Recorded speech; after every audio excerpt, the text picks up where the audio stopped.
তো নমস্কার বন্ধুরা, আজকে আমাদের প্রথম ভিডিও হতে চলেছে। তো আজকে আমরা নতুন চ্যাপ্টার পড়ছি, সেটা হচ্ছে প্রজেক্টাইল মোশন এবং প্রাসের গতি। এই চ্যানেলে আপনারা ফিজিক্স, তারপর বায়োলজি কিংবা কেমিস্ট্রিও, এই তিনটে সাবজেক্টের ভিডিও অনবরত ছাড়ার চেষ্টা করব। তো আপনারা যদি আমাকে সাপোর্ট করেন তো খুব ভালো হয়। এবং আমি আজকে যে চ্যাপ্টার দিয়ে শুরু করছি আমার জার্নিটা, সেটা হচ্ছে প্রজেক্টাইল মোশন, বাংলায় যেটাকে বলা হয় প্রাসের গতি।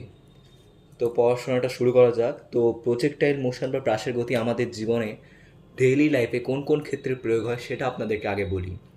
আপনারা ধরে নেন একটা যুদ্ধ চলছে দুটি দেশের মধ্যে, সেই যুদ্ধ চলাকালীন একে অপরকে বোমা ছোড়া হচ্ছে। ঠিক আছে, কামান থেকে বোম ছোড়া হচ্ছে।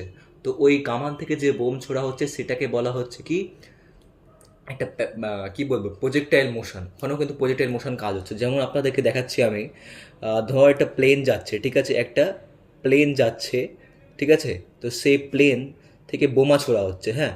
সেই প্লেন থেকে কত অ্যাঙ্গেলে বোমা ছোড়া হবে তো সেইটা দেখানো হচ্ছে, ঠিক আছে। এরকম করে যদি কোন অ্যাঙ্গেলে বোমা ছোড়া হবে সেটা দেখা হচ্ছে, যাতে একবারে এনিমির এক্স্যাক্ট পয়েন্টে সেটাকে টাচ করে। কিংবা আপনাদেরকে আরও দেখাচ্ছি আমি, যেমন ধরে নেই ক্রিকেটে ব্যাটসম্যান ব্যাট করছে, তো তার কাছে যখন একটা বল আসছে তো সে কী করছে, একটা অ্যাঙ্গেলে গিয়ে একটা বলটাকে ছুঁড়ে সেটা বাউন্ডারির বাইরে পৌঁছে যাচ্ছে, ঠিক আছে, বাউন্ডারির বাইরে পৌঁছে যাচ্ছে। তো এখানে যে একটা কী হচ্ছে, একটা আকার নিয়েছে। আমরা মাঝে মধ্যে দেখি টিভিতে খেলা দেখার সময়, ঠিক আছে। তো খেলা দেখার সময় দেখি যে একটা ইসের দ্বারা অ্যাম্পলিটিউড, মানে যে উচ্চতা বলের, তারপর রেঞ্জ কত দূর গেল সব কিন্তু বার করে নিতে পারে তারা।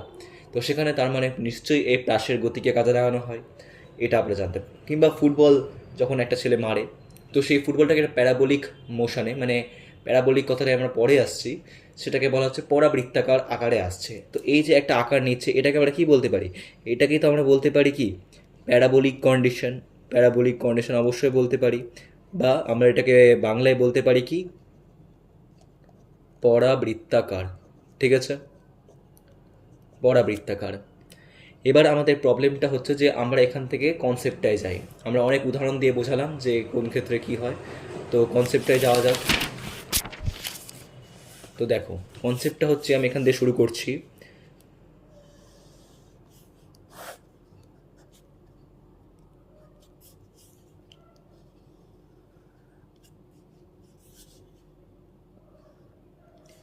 এটা হচ্ছে কি, হায়েস্ট পয়েন্ট, ঠিক আছে। এটা হচ্ছে হায়েস্ট পয়েন্ট, মানে সর্বোচ্চ বিন্দু, হ্যাঁ। আমি আপনাদেরকে সব বোঝাচ্ছি, এটা কিন্তু এই দিকে যাচ্ছে, ঠিক আছে। এবং আপনাদেরকে আমি একটা জিনিস বলছি, সেটা হচ্ছে এখানে একটা কণা রয়েছে, যে কণাটাকে আমি এখানে ইউ বেগে ছুড়লাম, ঠিক আছে। ইউ বেগে আমি কেমন করে ছুড়লাম, সেখানে ফোর্স কাজ করলাম না শক্তি কাজ করলাম, সেটা আমরা এই চ্যাপ্টারে দেখতে যাব না। কারণ এই চ্যাপ্টারে আমরা গতি সম্বন্ধে জানবো, গতির কারণ সম্বন্ধে জানবো না। গতির কারণ সম্বন্ধে আমরা জানবো হচ্ছে কার্যক্ষমতা শক্তি চ্যাপ্টারে। তো ওখানে কি আমরা জানতে পারবো।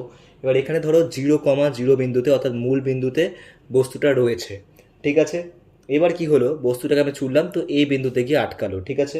এই বিন্দুতে কি, এক্স অক্ষ বরাবর একটা বেগ রয়েছে এবং ওয়াই অক্ষ বরাবর একটা বেগ রয়েছে, ঠিক আছে।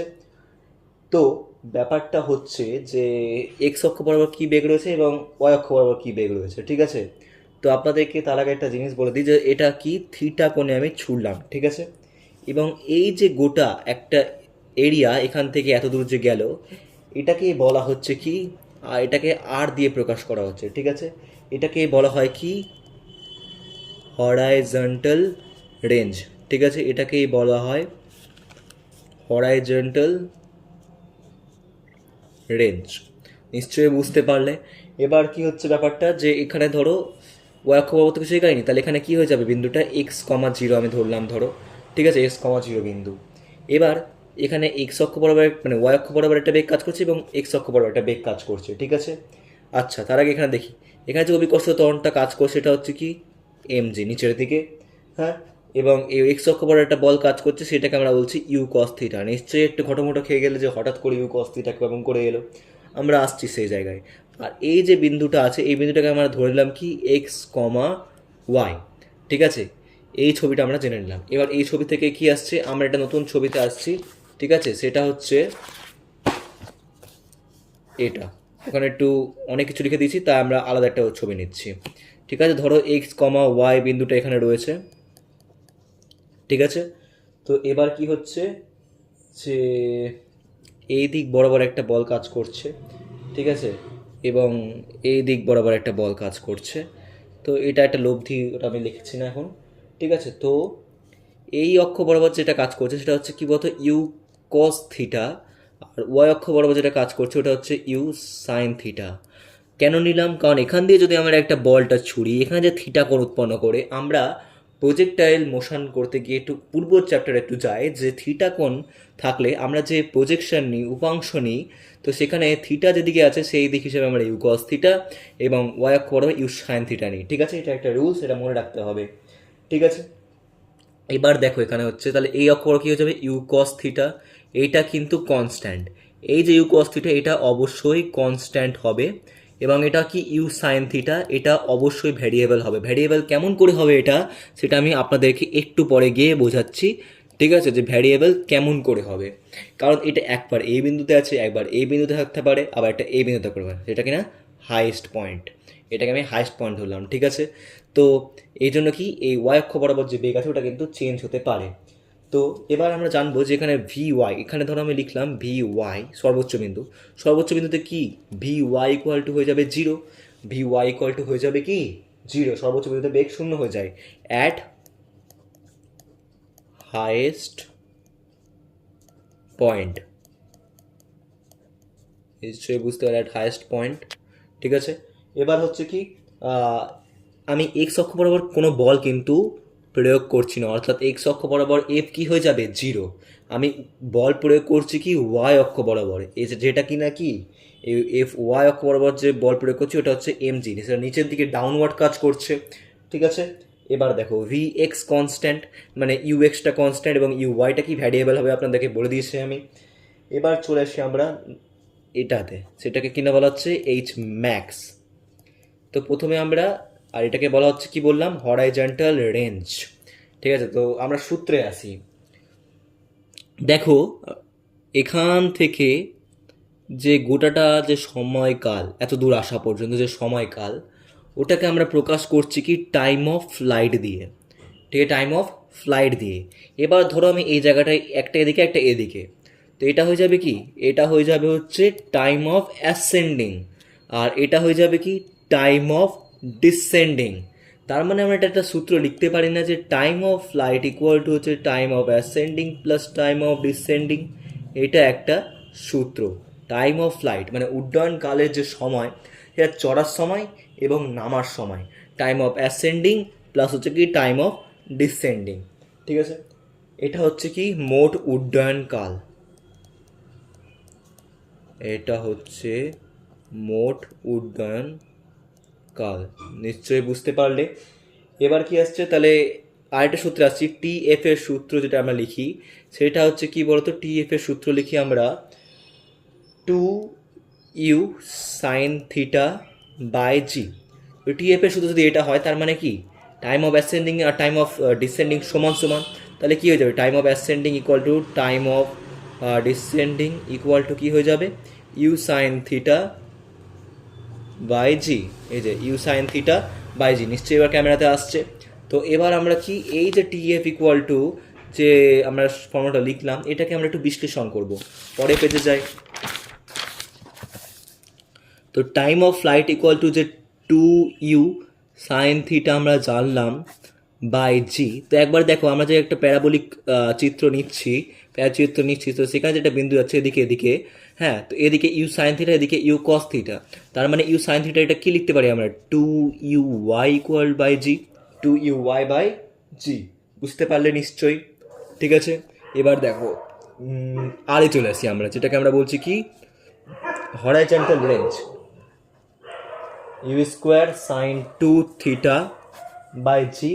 ঠিক আছে, যেটা R equal to horizontal range. তো এখান থেকে কিন্তু আমরা একটা সূত্রে আসবো, ইউ স্কোয়ার মানে যেটা আমরা লিখতে পারি কি সাইন টু থিটাকে আমরা লিখতে পারি two sine theta into cos theta by জি। এবার সাইন থিটা আর কস থিটা এই জিনিসটা আমরা কেমন করে পেলাম যে 2u sin theta two into cos theta, এটা হচ্ছে সূত্র। সাইন 2 থিটার সূত্র হচ্ছে কি 2 sin theta into cos theta, sine 2 থিটার সূত্র হচ্ছে 2 sin theta into cos theta, মনে রাখতে হবে, এগুলো অঙ্কে রয়েছে। ঠিক আছে, তাহলে এখান থেকে ইউ স্কোয়ার ইকুয়াল দেখো, এবার আমি কী করলাম, এই যে ইউ স্কোয়ার আছে তো সেটাকে আমি একটু ভেঙে দিলাম। ঠিক আছে, কেমন করে ভেঙে দিলাম, 2u sin theta into u cos theta করে দিলাম, ইউ ইউ মিলে ইউ স্কোয়ার, তো আমি এখানে নিয়ে চলে গেলাম বাই জি। এবার ইউ সাইন থিটা কি, ইউ সাইন থিটা হচ্ছে ওয়াই অক্ষ বরাবর, আর ইউ কস থিটা কি এক্স অক্ষ বরাবর, তাহলে বাই জি। তাহলে আর ইকুয়াল টু আমি এটাও লিখতে পারি 2ux uy into U X by G, 2uy into U X by G.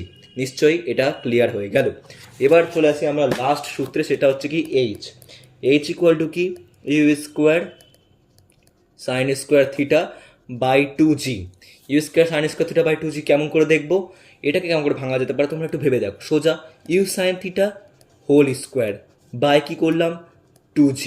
তো এই যে আমি স্টার মার্কসগুলো দিচ্ছি, তিনটা হলো এখন পর্যন্ত ফর্মুলা, তো এই ফর্মুলাগুলো মনে রাখবে, আর এগুলো তোমার হেল্পের জন্য কাজে লাগবে। অনেক সময় তোমাকে থিটার মানটা না দিয়ে কী দেওয়া থাকবে ইউ ওয়াই কিংবা ইউ এক্স এটা দেওয়া থাকতে পারে।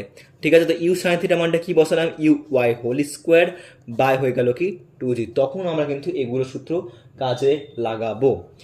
এবার আমরা একটা নতুন সূত্রে আসি, সেটা হচ্ছে কি equation of projectile, equation of projectile. তো এই যে ইকুয়েশন অফ প্রজেক্টাইল, ঠিক আছে, তো ইকুয়েশন অফ প্রজেক্টাইলকে আবার বলা হচ্ছে path of the projectile, path of the projectile means equation of projectile. এটাকে আমি লেখা হচ্ছে দেখো ওয়াই ইকুয়াল টু, হ্যাঁ এটাকে লেখা হচ্ছে, একটু দাঁড়াও ক্যামেরা ঠিক করে নিই, ওয়াই ইকুয়াল টু হচ্ছে x tan theta minus g x square by 2u square cos square theta, cos square theta. এটা একটা সূত্র, এটা মনে রাখতে হবে, ঠিক আছে, ইম্পর্ট্যান্ট সূত্র। X tan theta minus g x square by 2u square cos square theta, ঠিক আছে।